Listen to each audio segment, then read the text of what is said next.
This is Bourbon Bets, where bottles of bourbon are wagered over the power of arguments put forth by two idiots regarding their stupid opinions. Afterward, their pet android determines the winner will post a most scientific poll so the audience can decide. They also drink bourbon together. I forgot I have to hit the button for it. You forget that every time. Every single time. Yeah.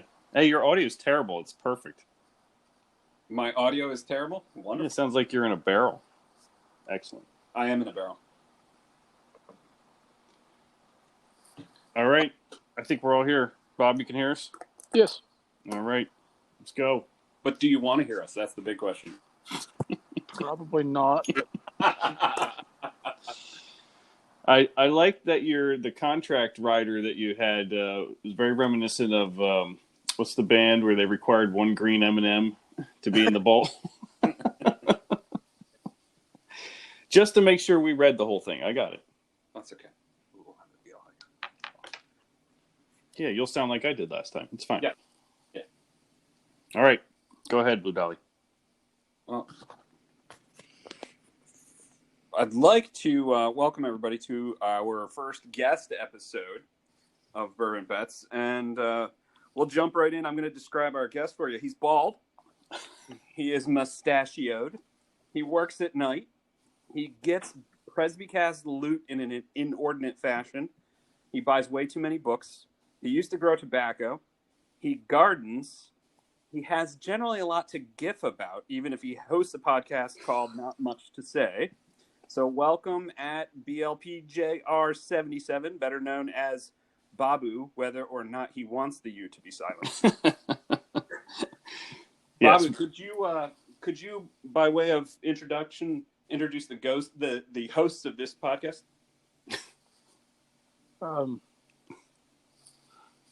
Strange Yankees.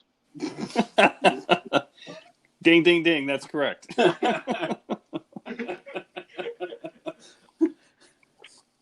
So, I have a question, Bob. Well, we have many questions, but we just didn't send them to you in advance like you requested. Let the audience be aware there's much shrugging of shoulders and shaking of head on the video.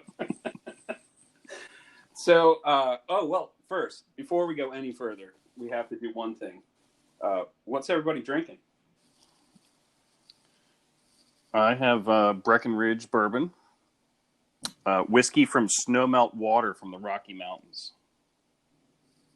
Excellent. Bob? Cremo Land Dairy, lots of pulp, milk. Because I kept it in the door. Is that how they make it? They leave it in the door? Yep. Well, that's the only way to make it that way. And I'm having some Four Roses small batch, which is excellent. Excellent, excellent. And I will bet you that Bobbu's has just as much kick to it. So the first question that I have for you, Bob, is what's with the extra B and the U? There is a story behind that, and it involves the state of Pennsylvania. Oh, my goodness. I was not expecting that. Well, according to our friends in California, nothing good can come from the state of California. Well, they have no room to talk, so. I have tremendously bad handwriting. And I filled out this is exclusive material here you're getting. Checks in the mail, buddy. Checks in the mail. I filled out I had to take or didn't have to, but I chose to take a risk management class Oof. in southwestern Pennsylvania. I cannot recall the name of the town. I was not aware you had ever left Virginia. I have. So I filled out the registration, and then when we showed up for the class, and then we completed the class, and they handed out the certificates, my Y had been interpreted as a U. So from henceforth at work, among my many nicknames, Bobbu became one of those. That's great. So silent U isn't a silent U at work. Well, I don't work with anybody, so I never talk to anybody. So you call yourself Bobbu. Well, among other things. We don't want to hear those. This is a family show. He got so tired of hearing it, he had to go work alone at night. It pays the bills. All right, now, I enjoyed that thoroughly. However, we do have some more questions for you. And these are a lot more serious. The first one being, can you explain to us, since you are an expert in this field, what a metric foot is?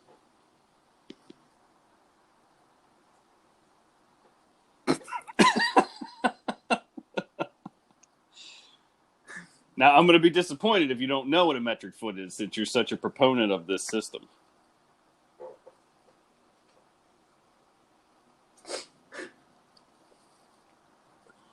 He had no idea what he was in for when he agreed to this.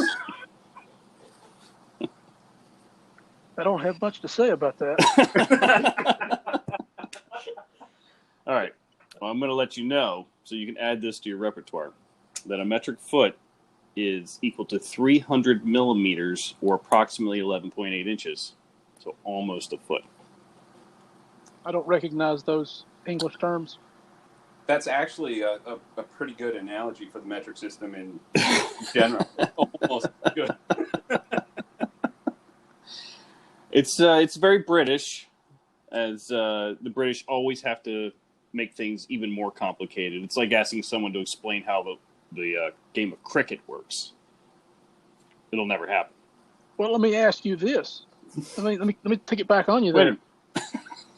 Wait, who's running the show? Yeah, wait a minute. Let me flip this script, sir. What is a miner's inch?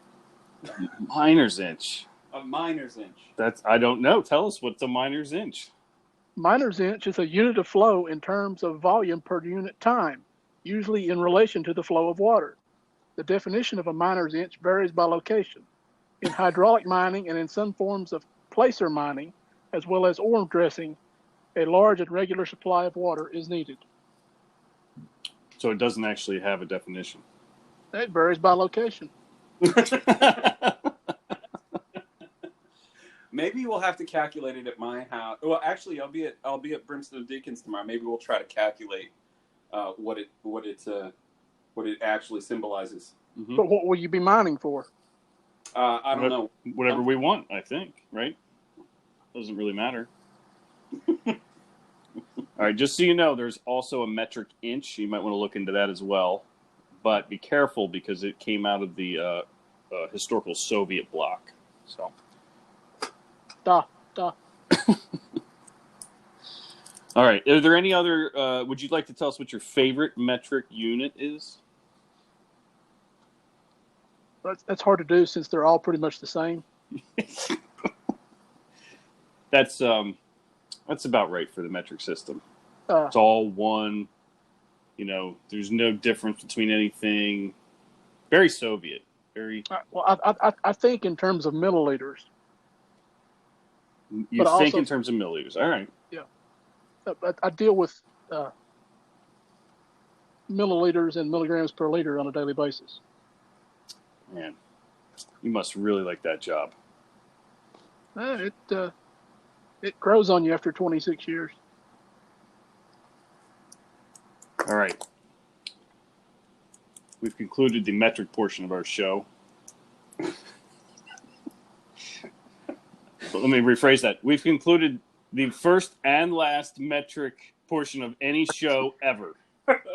Oh, that's not true. We already had a metric portion. That's true. All right. This will be the last one.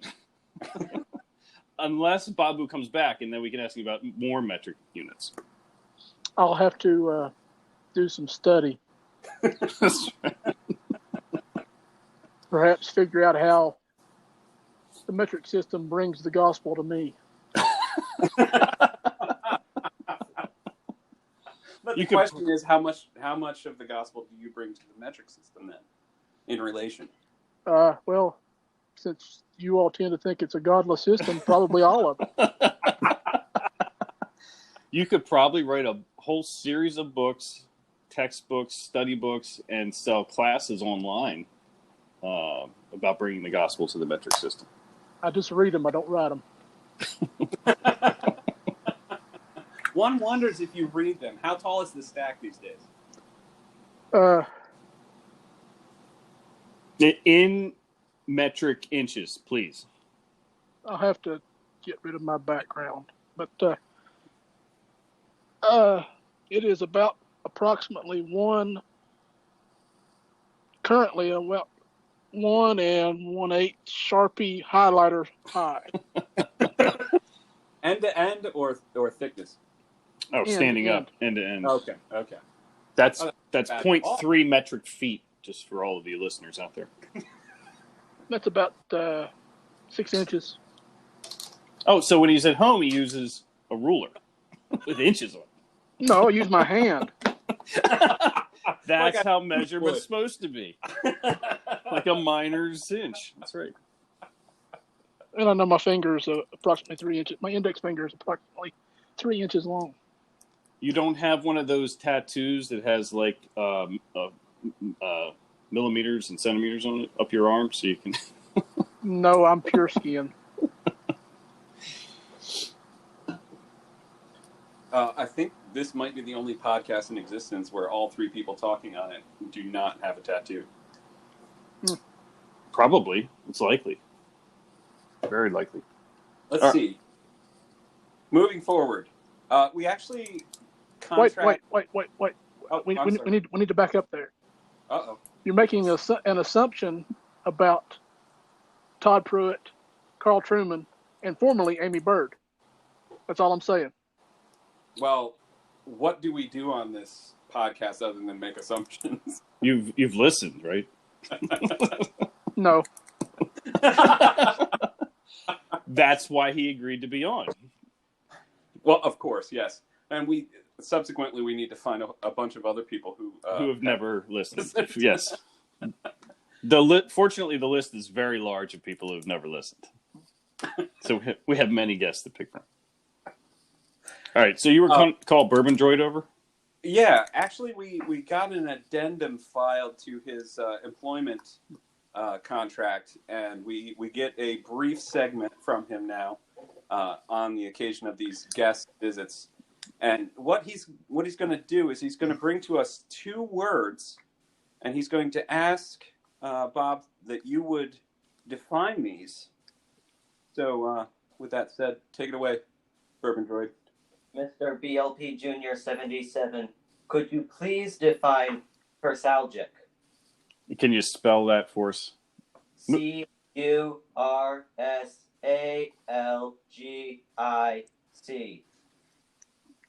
Persalgic. Can you use that in a sentence? No. See what we have to deal with? We dump the data in, but we don't teach him how to use it.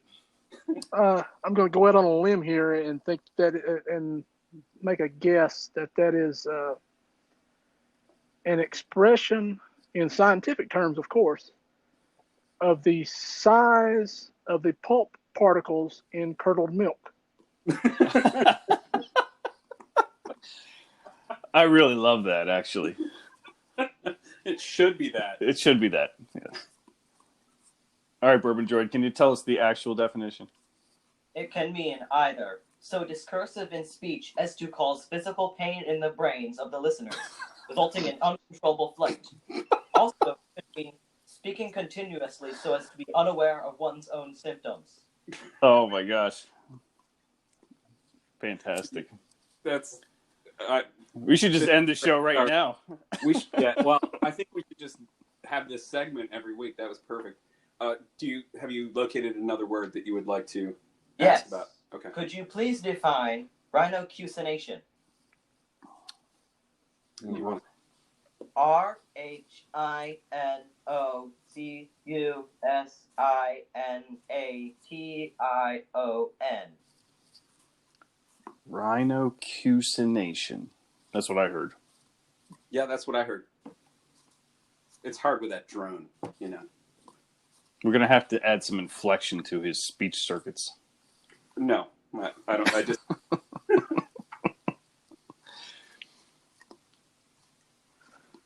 We need a Jeopardy theme Yeah, song. I was thinking that. We won't add that in post. We don't add anything in post. I'll say that refers, or that is a reference to the insertion of a 12-inch cotton swab into someone's nose. Oh. You were partially correct. The first definition is striking the nose as of an opponent, which is similar to your answer by 25.796%. The second definition is any process that creates pungent, malodorous vapors. Also a description of the show. Is the entire book of these words just descriptions of bourbon bets? I'm beginning to think that. You know what? In fact, I'm gonna take a gander at the handbook here, and I'll look at the very first word just to see if we're onto something. Yes. Amphilingual. 2 meanings. 1, hypocritical, disingenuous, equivocal. And 2, devoid of principle, having the ability to advocate either side of any issue to impress an audience. I think we're going to get a lot of good or bad descriptions of the podcast. I think you need to get rid of that book immediately. All right, but we do have a guest, so let's go back to our guest here. Mm-hmm. I noticed that there were a couple of... oh, thank you, Bourbon Droid. We can. A couple of Twitter kerfuffles recently, one of which had to do with ranch dressing and your aversion to it. Can you say a little bit about that? Me? Well, I don't think that Blue Dolly's averse to ranch dressing, so... Nor No. am I. Oh, so what was the statement? I haven't the foggiest. Tweeting into the void, as it were. I love it. Something about Italian dressing being superior to ranch. Well, that doesn't mean I'm averse to ranch. It's just that That's the real argument that Italian was supreme, correct? That was it, yes. That ranch is too ubiquitous and Italian is the pinnacle or some such word of salad dressings. that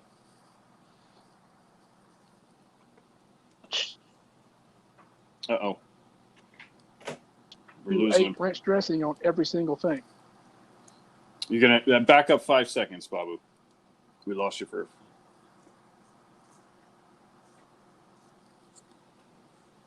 Someone has cut the lines to his internet. Oh, he's gone. He is trying to reconnect. Bourbon Droid, get this man reconnected. On it.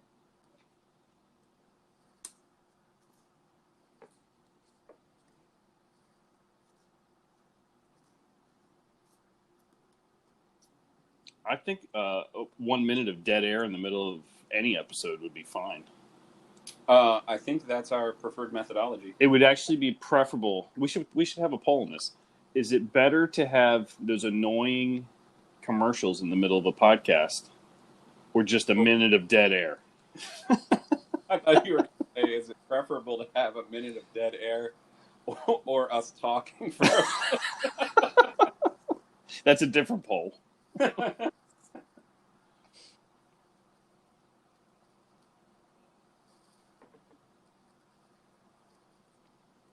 This episode of Bourbon Bets brought to you by the numbers 5, 7, and 37, and color maroon.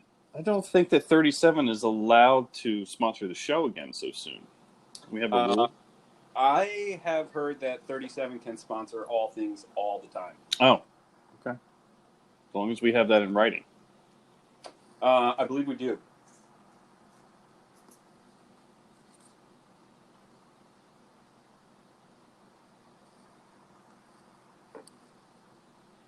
I would like to say that Bobbu is punching furiously on his phone. I don't think he's even trying to get reconnected. But it appears that he's just patiently awaiting nothing. I think he's playing Tetris. Could be. Does he need... here, let me try to add him back again. Let's see what happens. Let me try that. There we go. Oh, look at that. That's better. Can you hear us again? Yes. All right. So Well, as I was saying before Al Gore cut me off, I have known many teenage kids who use ranch dressing like it is water. mm-hmm. So that's why I say ranch dressing is too popular. My nephew had to be cut off from ranch dressing. Like an intervention? In not so many words. It was causing some health problems. Oh, wow. That's a lot of ranch dressing. Yes. He liked his ranch. So you're saying we should introduce the Utes to more flavorful condiments? Yes. You've got Italian, zesty Italian, Tuscan Italian. How about balsamic? Do you like balsamic? It's too sweet. How about Greek? Define Greek. Ken's. Yes. Greek. Define Greek. Greek dressing in a bottle. Yeah, well, Ken's. No, I think I defined it adequately. Ken's is the one I know. Yes, I like Ken's. Yes. You As know- long as you can agree on that, you have no quarrel with me. Can we all agree that French dressing is terrible? You know, it was great as a child. It's terrible now. Yes. I think so. I can't say much on that one. It's probably my wife's favorite dressing. Oh, don't say anything. I'm not saying anything. We're going to cut that out. And then, well, she doesn't listen either, so. All for the best. Actually, she likes Catalina. Catalina. That's like French, right? Yeah, That's like French with extra sugar. probably. Yeah. Catalina, California, who knows? Yeah, It's probably a California thing. makes sense. Most strange things are. Well, this one makes sense. So let's move to the one that doesn't make sense. Okay. Oh, I thought you were going to introduce it. This is your segment. Oh, my segment. Oh, yes. Crocs. I didn't even want to say the word. That's why I wanted you to introduce it. You notice when I tweeted about it, I didn't even spell out the whole word. Well, I still have pain because today I was forced to go to an outlet mall where there was an entire store devoted to said Things. Yeah. What do we call them? Well, there's probably a word in that book you got there.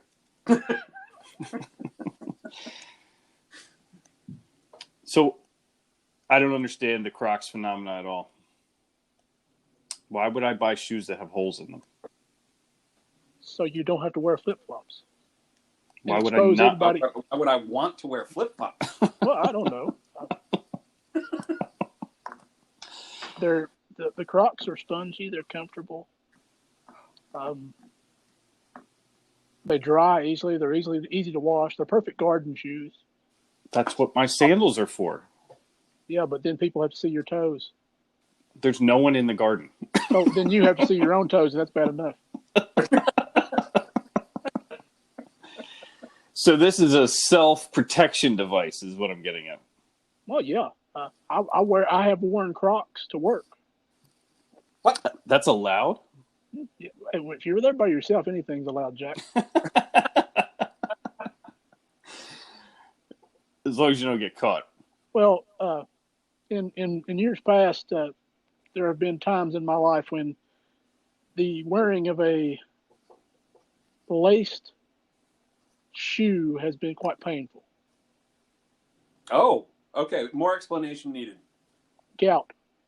Ah. So you like the freeness of basically half a shoe. Well, yeah. Do you wear them in winter? Do you wear the fur lined ones to work in the wintertime? No. What kind of person do you take me for? You already told us you wear Crocs. I mean, would you wear the fur lined ones under any conditions? Other than, something like someone threatening your murder over the issue. Would you voluntarily wear the fur lined ones? There you go. You buying? No, I would never give money to buy Crocs for someone else. Well, yeah, if that's the only shoe I had to wear, of course I would wear it. Ooh, that's a question right there. Yeah. I once upon a time I had some. This would have been 2008, 2009, when Crocs were, I guess, really at their biggest, at their peak. I had a pair of essentially Croc shoes. They were. Oh, I've seen those. They had like a leather type upper with laces, and I wore them to work. Those were my work shoes for quite a while, which is pretty good because they were pretty much waterproof. The only bad thing is that the foam that they make them out of is not very good for walking on pavement. So they wore out quite quickly. Okay. Crocs remind me of all these various fads that are here for a while and then leave, but this one stuck. Because it was like a craze when they first came out, if you remember. Oh, yes. Yeah. Kind of like the jelly shoes in the 80s. I have no idea what that is. Oh, like the jelly sandal things? No, like when girls had little, almost like a Mary Jane, I guess. I'm not up on. I'm Googling this now. Oh, I know. I see what you're talking about. They're like plastic looking. Yeah, or swatches. Swatches, yes. Or swatches. Friendship bracelets. I think they still have those. Or actually, I feel like I saw swatches Frisbees. recently. Frisbees are timeless. No. You're saying you've never seen anybody with a Frisbee recently? Oh, I make fun of them. What would you say about two guys who take smaller Frisbees out in the woods and throw them around? I would say they need to walk the sawdust trail and kneel at the old-fashioned altar and repent of that. Actually, I'll be driving by a disc golf course a few times tomorrow. You should stop and play a few holes. It's a fantastic sport. I would probably kill the ducks. That's part of the sport. Yeah, I was going to say, I'm not sure that's not beneficial to the playing of the game. Yeah, but the town may not like it. The what might not like it? The town. Oh, the town. I don't know. At Blue Dolly's last house, he backed right up to a disc golf course. There were no less than like 1,000 geese every time we played. I'm pretty sure I hit them multiple times. Yeah, I don't think anyone in the town complained. A friend of mine once came within about 6 inches of killing a turkey with a golf ball on purpose. Wow. You got to hit. Yeah, you got to hit it in the head to kill a turkey with a golf ball. I would think so. I've never killed one with a golf ball, so I don't know. Well, here's your homework assignment. Next time you're back on, we want to hear. Generally, you just shoot them.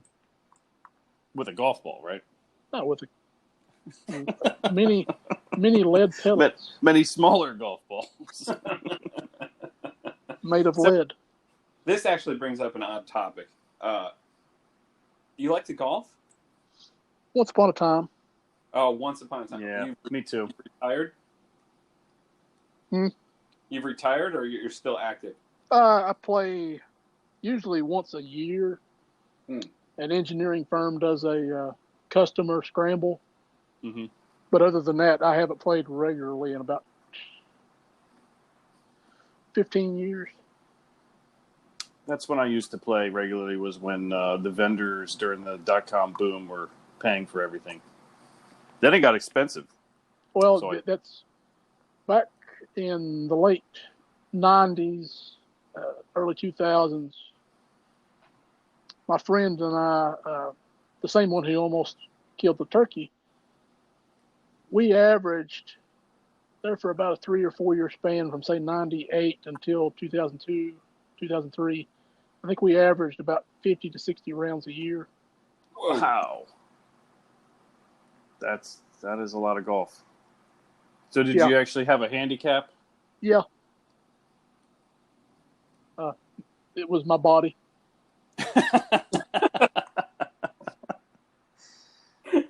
Mine was that I didn't really care about winning, and I'd rather just drive around on the golf cart and drink beer and smoke a cigar.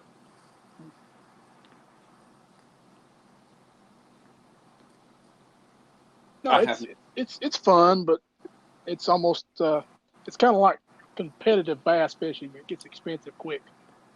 Mm-hmm. Mm-hmm. Yep. Disc golf's a lot cheaper though. Yeah. Except when you're starting out and you lose all your discs every time you play. Or when you aren't starting out and you lose your discs every time you play. I only lost one last time we played.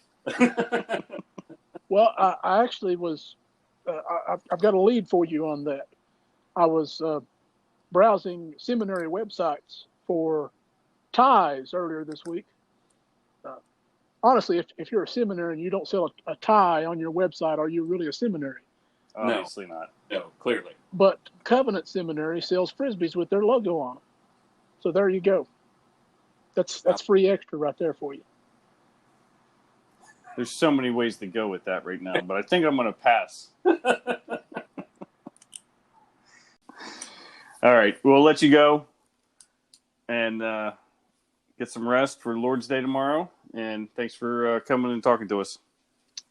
Thanks for having me. I hope I don't run off your tens of listeners.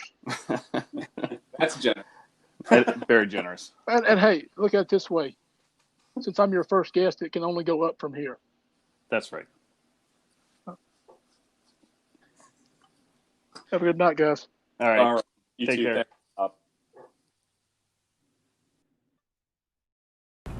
We tanks